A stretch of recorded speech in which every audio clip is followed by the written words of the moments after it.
Assalamualaikum warahmatullahi wabarakatuh. Nama saya Tri Azmareni. Hari ini saya akan membuat sebuah video tutorial mengenai pemrograman C++ pada subbab fungsi. Baiklah, fungsi merupakan subprogram yang berguna untuk membuat program menjadi lebih mudah dipahami. Biasanya dalam pemrograman C++, kita mengenal satu buah fungsi utama yang akan dijalankan. Untuk lebih memahami mengenai fungsi, saya akan membuat sebuah proyek baru.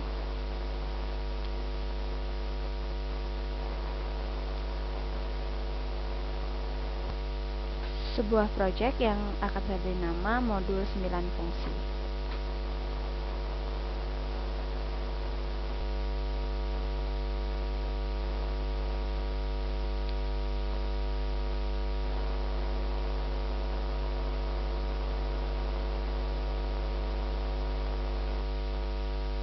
Pada source file akan saya tambahkan item baru dengan nama fungsi.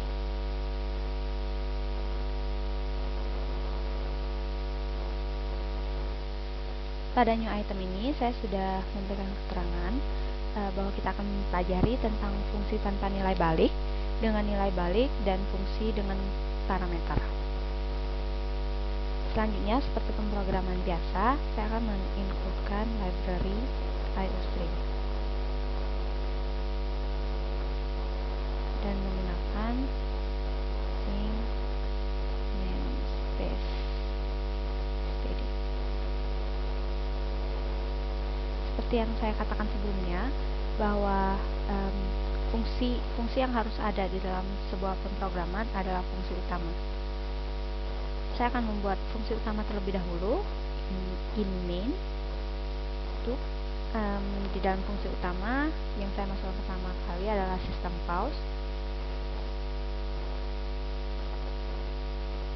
lalu nilai return 0. Kita letakkan di bawah sistem utama kita, maksud saya fungsi utama. Lalu kita akan membuat fungsi-fungsi yang nantinya akan digunakan di fungsi utama ini. Saya akan pertama akan membuat sebuah fungsi tanpa nilai balik. Pada pemrograman C++, fungsi tanpa nilai balik tidak menggunakan int, tapi menggunakan void, yang artinya tidak memiliki nilai return. Di sini saya beri nama fungsi 1. Ini adalah fungsi pertama yang akan kita pelajari. Di dalam fungsi 1 ini, saya akan membuat sebuah perulangan.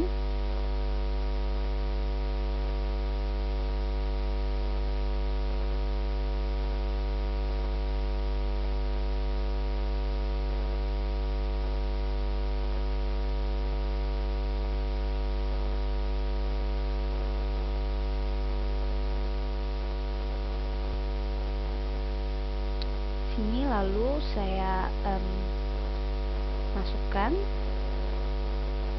tampilkan belajar menggunakan fungsi 1. Fungsi 1 ini akan kita panggil di fungsi utama.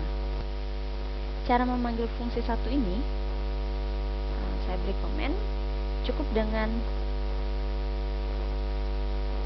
mengetikkan nama fungsi yang telah kita buat, ya, dengan tanda kurung dan titik koma.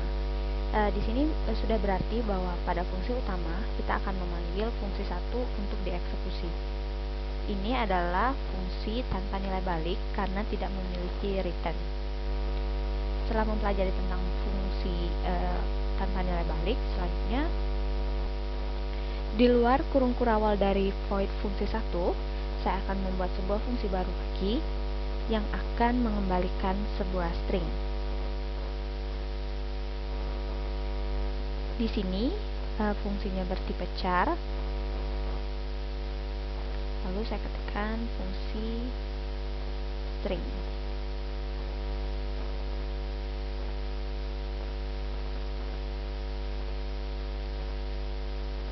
Di dalam fungsi string ini, saya akan memberikan sebuah nilai pengembalian berupa string. Ini adalah nilai dari fungsi string.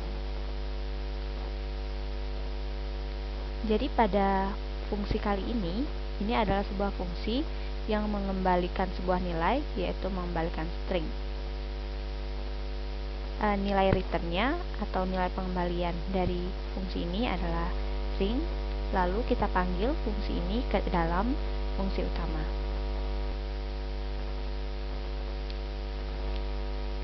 Jadi di dalam fungsi utama kita bisa memanggil beberapa fungsi yang berbeda. Di sini saya akan beri cout, lalu saya akan memanggil fungsi string.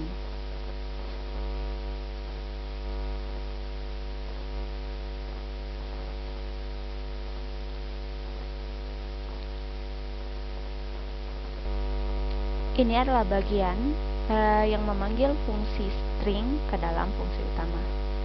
Setelah kita belajar tentang fungsi sederhana mengembalikan string, kita lanjut ke fungsi yang akan mengembalikan nilai yang bukan string. Fungsi berikut akan bertipe double, dan saya akan beri nama fungsi bilangan.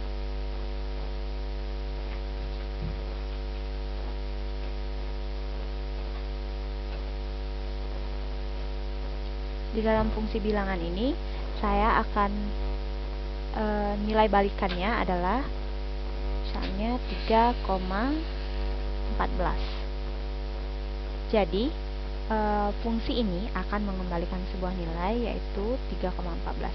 Kita panggil lagi nilai yang nilai balikan dari fungsi bilangan ini. Kita panggil di fungsi utama. Dalam fungsi utama, saya akan memanggil fungsi yang membalikan nilai berupa 3,14 tadi dengan cout. Saya beri keterangan terlebih dahulu nilai yang terdapat dalam fungsi si bilangan adalah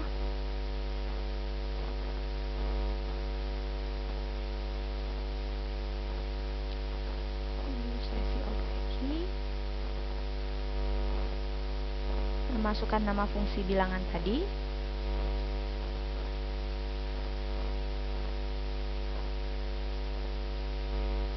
lalu beri baris baru dengan n-line.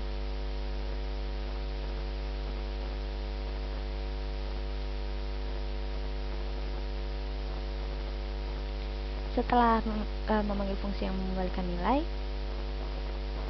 kita akan belajar tentang sebuah fungsi yang akan menerima parameter masukan. Saya beri komennya fungsi dengan parameter masukan.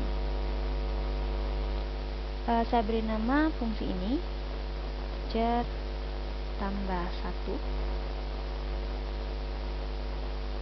Fungsi ini akan menerima masukan berupa integer dan di dalam variabel x. Lalu isi dari fungsi ini apa saja? Isi dari fungsi ini adalah sebuah variabel hasil. Hasil ini merupakan nilai inputan yang akan diterima di fungsi utama ditambah dengan 1. Dan fungsi akan mengembalikan nilai baliknya adalah hasil. Lalu setelah itu kita akan memanggil fungsi tambah 1 ini di fungsi utama. Kita masuk ke fungsi utama.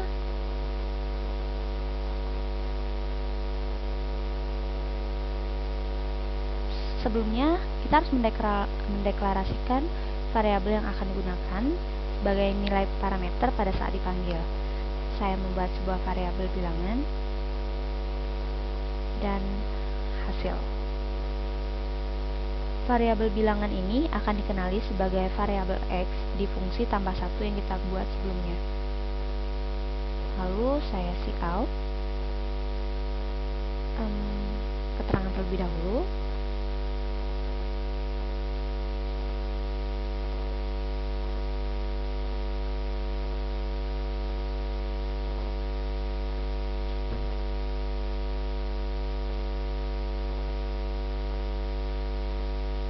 Lalu saya akan meminta user untuk memasukkan nilai.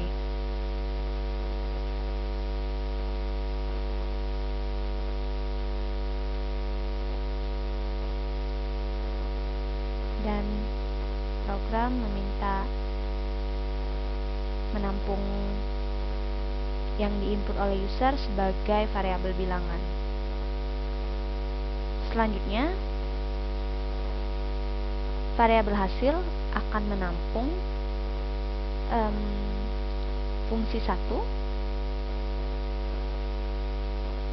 fungsi tambah 1 tadi, yang nilai inputannya adalah variabel bilangan. Ya, seperti ini. Lalu kita akan menampilkan hasil perhitungan. Cara menampilkannya seperti biasa, kita cout nilai akhir,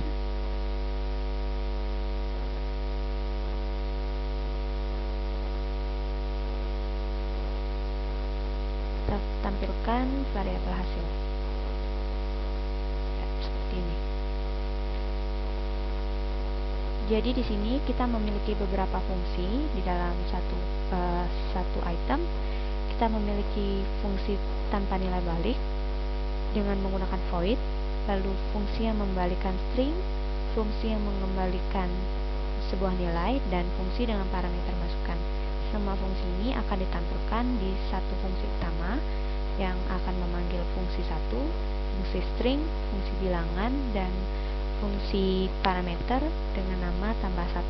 Kita jalankan programnya.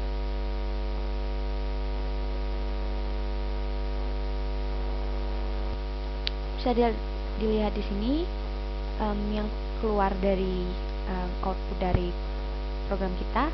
Yang pertama, belajar menggunakan fungsi sebanyak 5 kali ini adalah keluaran dari fungsi 1.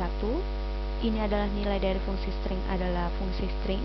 Lalu nilai yang terdapat bilangan ini adalah fungsi bilangan. Selanjutnya, fungsi terakhir yang membutuhkan yang menerima inputan dari user.